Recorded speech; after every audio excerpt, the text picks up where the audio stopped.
नमस्कार दोस्तों, आज के इस वीडियो में हम बात करने वाले हैं यूरोपीय कंपनियों का आगमन। ठीक है, भारत में जो यूरोपीय कंपनी का आगमन हुआ किस तरीके से हुआ था, जिसमें हम मेन जो हमारा टॉपिक रहेगा वो भारत की खोज। आज के इस वीडियो में आपको बताऊंगा कि भारत की खोज किस प्रकार से की गई थी, कौन कौन से ऐसे यात्री थे जो कि भारत की खोज में निकले तो थे लेकिन उसमें सफल नहीं रहे। तो सबसे पहली बात तो आपको ये समझना है कि भारत की खोज, ये जो सवाल उठता है आपके मन में, देखो भारत कहीं खो नहीं गया था या कहीं भारत गायब नहीं हो गया था जिसको हमें खोजना था, ऐसा कुछ नहीं है। भारत के समुद्री मार्ग की खोज की गई थी, मतलब समुद्री रास्ता ढूंढा गया था जिसके माध्यम से यूरोपीय लोग भारत तक पहुंच सकते थे। अब सवाल उठता है कि यार समुद्री मार्ग की ही खोज क्यों की गई? हम स्थल मार्ग के माध्यम से भी तो भाई भारत पहुंच सकते थे। और भारत के साथ यूरोप का जो व्यापार था, यूरोप के जो देश थे उनका व्यापार प्राचीन काल से ही होता हुआ आ रहा है। ठीक है, जैसे कि सिकंदर की बात कर लो, सिकंदर के समय काल में सिकंदर ने खुद भारत पर आक्रमण किया था, यह बात आपको पता है। तो इसमें मतलब स्थल मार्ग के माध्यम से जब व्यापार हो ही सकता था तो समुद्री मार्ग की खोज की जरूरत हमें क्यों पड़ी? यानी कि जो यूरोप के लोग थे उनको समुद्री मार्ग की खोज करने की जरूरत क्यों पड़ी? इसके पीछे का सबसे मेन कारण था कुंस्तुतुनिया। कुंस्तुतुनिया एक बहुत ही मतलब प्रसिद्ध जगह है। बाइजेंटाइन साम्राज्य, रोमन साम्राज्य का जो पूर्वी भाग था जिसको हम बाइजेंटाइन साम्राज्य के नाम से भी जानते हैं, उसकी राजधानी भी थी। ठीक है, अब कुंस्तुतुनिया इस समय अगर देखो तो आप तुर्की में है कुंस्तुतुनिया। ठीक है, था। और इस पे क्या हुआ, 1453 में मुसलमानों का कब्जा हो गया। जो ऑटोमन साम्राज्य के शासक थे उसने कब्जा कर लिया यहाँ पे। ठीक है, तो अब कुंस्तुतुनिया पे कब्जा करने का मतलब यह था कि कुंस्तुतुनिया ही एक ऐसा जगह था जो कि यूरोप को एशिया के साथ जोड़ता था, भारत जैसे देशों के साथ व्यापार होता था। अब भाई यूरोप के लोगों को गरम मसाले की जरूरत होती थी, मसाले की डिमांड बहुत ज्यादा थी यूरोप में, क्योंकि विशेषकर गरम मसाले की डिमांड ज्यादा थी, क्योंकि यहाँ पे ठंडा ठंडा मौसम है भाई। अब चिकन मटन वगैरह उनको खाना है तो गरम मसाले का यूज होता था उसमें। अब गरम मसाला कहां से लेके जाते थे? भारत से लेके जाते थे। लेकिन जब 1453 में कुंस्तुतुनिया पे अधिकार हो गया तो एकमात्र ऐसा रास्ता था जो कि कहीं ना कहीं यूरोप और भारत को आपस में जोड़ता था। लेकिन मुसलमानों ने अब क्या कर दिया, यहां से यूरोपीय लोगों का आना बिल्कुल बंद कर दिया। तो अब जरूरत पड़ेगी भाई, अब कोई उनको ऐसा रास्ता ढूंढना था जिसके माध्यम से वो कहां पहुंच सके, भारत पहुंच सके। तो इस कारण क्या हुआ, अब यूरोपीय लोगों ने समुद्री मार्ग के माध्यम से भारत तक पहुंचने की कोशिश की। ठीक है दोस्तों, इस रेस में मतलब भारत की खोज के रेस में या दूसरे देशों की खोज के रेस में सबसे आगे जो थे वो पुर्तगाल और स्पेन थे। ठीक है, सबसे आगे कौन थे? पुर्तगाल और स्पेन। मैप मैंने वर्ल्ड का मैप आपको बना के समझाने की कोशिश कर रहा हूं, काफी ज्यादा मेहनत लगा है इस मैप को बनाने में। तो आप लोग कृपया करके एक बार कमेंट में जरूर बता दें कि ये मैप कैसा बना है। ठीक है, तो यहाँ पे पुर्तगाल और स्पेन आप दो देश देख सकते हैं। इन दो देशों ने ही सबसे पहले कहीं ना कहीं नए देशों की खोज करनी शुरू कर दी थी। ठीक है, इसमें पुर्तगाल तो सबसे आगे था और स्पेन भी उसके साथ साथ चला रहा था। तो इसमें सबसे पहले एक आप नाम बताएंगे, बार्थोलोम्यो डियास। बार्थोलोम्यो डियास ही सबसे पहले भारत की खोज में निकला था। और भारत की खोज ये पुर्तगाल से था। पुर्तगाल से इस तरीके से यहां तक आया। ये दक्षिण अफ्रीका का एक जगह है, केप ऑफ गुड होप। ठीक है, इस जगह का नाम याद रखिए, Bartholomew Dias Cape of Good Hope तक पहुंच गया था। लेकिन इसके आगे उसको पता नहीं था कि भारत कैसे पहुंचा जाए। ठीक है, तो केप ऑफ गुड होप तक पहुंचने के बाद अगर आप यहां पे डेट बताएंगे तो 1487 में पहुंचा था ये। ठीक है, 1487 में Bartholomew Dias Cape of Good Hope की खोज की थी। अब इसके आगे उसको भाई नीचे समुद्र, चारों तरफ उसको समुद्र दिख रहा था, तो उसको लगा कि भाई भारत तो कहीं है ही नहीं, उसको भारत मिल नहीं पाया, मतलब अपने लक्ष्य में कामयाब नहीं हो पाया बार्थोलोम्यो डियास। ये चीज आप याद रखिए। उसके बाद कुछ समय बाद क्या हुआ, स्पेन से निकला, स्पेन का एक यात्री था, 1492 में निकला भारत की खोज में, जिसका नाम था कोलंबस। कोलंबस का नाम आप याद रखिए, बहुत ज्यादा काम आएगा। कहां से निकला था ये, कौन से देश की तरफ से यात्रा कर रहा था ये? स्पेन की तरफ से। ठीक है, 1492 में निकला था, भारत की खोज में निकला था, ये भी भारत की खोज करना चाहता था। लेकिन ये पहुंच गया कहां? अमेरिका पहुंच गया। लो, अमेरिका की खोज कर दी। ठीक है, अमेरिकी महाद्वीप की जो खोज है कोलंबस ने की थी, कैरिबियन द्वीप समूह पहुंच गया वो। और वहां पे पहुंचने के बाद उसने देखा कि वहां पे बहुत ज्यादा काले लोग थे, बिल्कुल काले, मतलब हाथ से तो सिर्फ दांत ही देखे और कुछ देखेगी ना, शकल तो पता ही नहीं चले भाई कौन है। ठीक है, तो इतने ज्यादा काले लोग थे कि वहां के लोगों को उसने रेड इंडियंस नाम दे दिया, रेड इंडियंस। ठीक है, रेड इंडियंस नाम दिया। तो काफी समय काल तक लोग, यूरोप के जो लोग थे वो भारत इसी को मानते थे, अमेरिकी महाद्वीप को ही भारत मानते थे।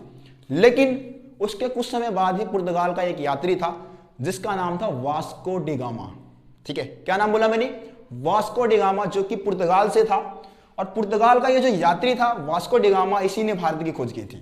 अब मैं बताता हूं कि वास्को डी गामा ने भारत की खोज कैसे की थी। अब नाम याद रखें वास्को डी गामा का। ठीक है, भारत की खोज कैसे की? तो ये देखो, केप ऑफ गुड होप की पहले ही खोज हो चुकी थी। किसने किया था? बार्थोलोमियो डियाज ने पहले खोज कर दिया था। अब वास्को डी गामा की बात करें तो वास्को डी गामा निकला था 1498 में, ठीक है, ये पुर्तगाल का था और 1498 में निकला था ये। 1498 में कहां से निकला? पुर्तगाल से निकला। केप ऑफ गुड होप तक का तो रास्ता उसको पता था क्योंकि बार्थोलोमियो डियाज ने इसकी खोज कर ली थी। अब इसके आगे का रास्ता उसको मालूम नहीं था कि भाई इसके आगे भारत कहां है, इसको कैसे ढूंढना जाए। तो यहां पे ऐसा कहा जाता है कि केप ऑफ गुड होप में क्या हुआ, वहां पे उसको एक गुजराती व्यक्ति मिला। उस गुजराती व्यक्ति ने ही उसको आगे का रास्ता बताया, ठीक है। और यहां से होते हुए, अब रास्ता पता चल चुका है, यहां से होते हुए सीधा पहुंच गया कहां? भारत। ये केरल वाला आपको राज्य दिख रहा है, उस समय इसको कहा जाता था कालीकट। कालीकट, ठीक है। कालीकट पहुंचा। कालीकट में उस समय वहां का जो राजा था वो था जेमोरियन।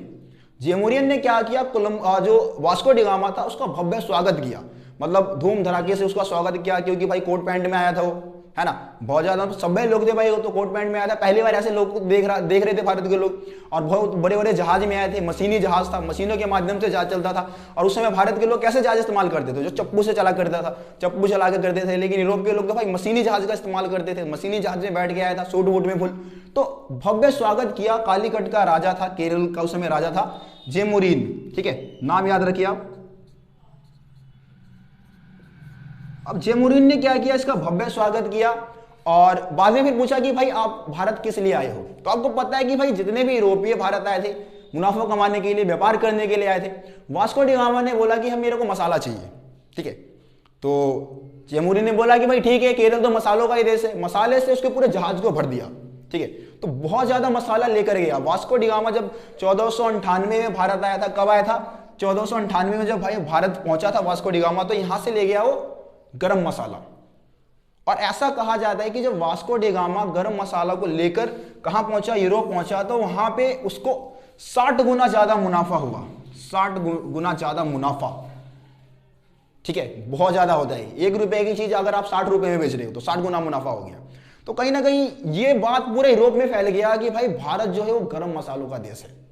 और इस कारण अब बहुत सारे देश, मतलब जो यूरोप के जो बहुत सारे देश थे वो भारत की तरफ बढ़ना शुरू कर दिए, जिसमें आप सबसे पहले पुर्तगाल को हम समझ चुके हैं भाई। सबसे पहले पुर्तगाल 1498 में पुर्तगाली आ गए, है ना। वास्को डी गामा ने भारत की खोज कर दी। उसके बाद डच आए, कब? 1595 में। उसके बाद अंग्रेज आए, कब? 1600 में आए। इसके बाद फ्रांस भी, फ्रांस आया है, कब? 1664 में, ठीक है। तो इस तरीके से क्या हुआ, बहुत सारे देश यूरोप के जो थे वो भारत की तरफ बढ़ना स्टार्ट कर देते हैं और पूरे भारत पे धीरे धीरे करके कब्जा जमाना शुरू कर देते हैं। और इस देश में सबसे आगे निकला अंग्रेज निकले सबसे आगे, मतलब कि ब्रिटेन के जो लोग थे वो सबसे आगे निकले, क्योंकि वो ज्यादा पावरफुल थे, ज्यादा शक्तिशाली थे।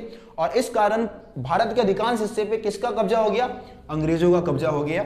और लंबे समय तक भारत को उन्होंने गुलाम बना के रखा, ठीक है।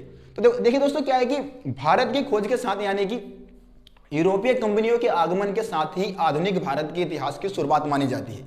ये चीज को आप समझ लें, ठीक है। तो अगर आप भारतीय इतिहास के बारे में, भारत का जो आधुनिक इतिहास है उसके बारे में और ज्यादा जानना चाहते हैं तो कमेंट में मेरे को बताएं, ठीक है। इसके आगे के जो टॉपिक है आधुनिक भारत का जो इतिहास है उसके बारे में बहुत ज्यादा डिटेल से आपको चीजें समझाऊंगा। और इसके अलावा जो 12th क्लास के स्टूडेंट, 12th क्लास के स्टूडेंट जो भी आधुनिक भारत का जो सिलेबस है आपका 12th क्लास का हिस्ट्री का, वो भी मैं पूरी तरीके से आपका कंप्लीट कराऊंगा इसी चैनल पे, रोशन सा स्टडी पॉइंट पे। तो आप लोग यार चैनल को सब्सक्राइब करें और वीडियो को ज्यादा से ज्यादा आप लोग शेयर करें, ठीक है। ताकि यार आप लोग अगर वीडियो को शेयर करते हैं तो वही क्या है, हमारे लिए मोटिवेशन है। और फिर आप लोगों के लिए और ज़्यादा तेज़ी से वीडियोस अपलोड करूंगा, वीडियोस बनाऊंगा। तो यार वीडियो को ज़्यादा से ज़्यादा आप लोग शेयर करें। बाकी मैं उम्मीद करता हूं कि आप लोगों को भारत की खोज का जो भी इतिहास है वो आपको समझ में आ गया होगा। बाकी मैप बनाने में यार बहुत ज़्यादा मेहनत लगा है, ठीक है। और अधिकांश चीज़ें आपको मैप में शायद समझ में भी आ रहा होगा। सो दोस्तों, मिलते हैं फिर आप लोगों से अगली वीडियो में। तब तक के लिए जय हिंद, जय भारत।